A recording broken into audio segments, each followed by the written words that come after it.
এভিয়েশনের chairman এবং মন্ত্রণালয়ের সচিব এবং সকল আমরা যারা এটার সাথে সংশ্লিষ্ট সকলে মিলে আমরা পরিদর্শনের উদ্দেশ্যে এখানে এসেছি।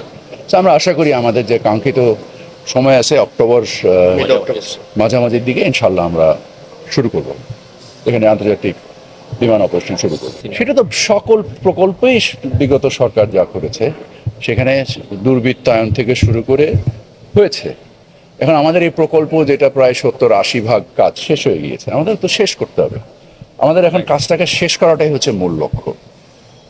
আর এটার ব্যাপারে আপনারা জানেন যে সিভিল এভিয়েশনের বিভিন্ন প্রকল্পের ব্যাপারে দুদক অনেকগুলো মামলা তদন্ত করছে। সো সেটা দুদকে তদন্ত করবে। আমাদের কাজ হচ্ছে প্রকল্পগুলোকে শেষ করা, কারণ সম্পদ যদি আমরা ব্যবহার করতে না পারি তাহলে সম্পদ তৈরি করে যে দায়টা আমরা তৈরি করেছি সেই দায় তো আমাদেরকে দিতে হবে। সো ব্যবহার করলে এখন চিটাগাংয়ে প্রায় যাতায়াত মিলে 50টা ফ্লাইট ডোমেস্টিক্যালি অলরেডি অপারেট করছে এবং আমরা ইন্টারন্যাশনালি ইনশাল্লাহ যখন অপারেট করব তখন আরও অধিক সংখ্যক ফ্লাইট অপারেট করবে। সো এই ব্যয়ের আমরা একটা আয় তৈরি করার চেষ্টা করব। সেই আয় কি আমাদের উদ্বৃত্ত তৈরি করবে কিনা এখনো নিশ্চিত করে বলতে পারছি না, কারণ সকল ব্যয় তো ব্যয়ের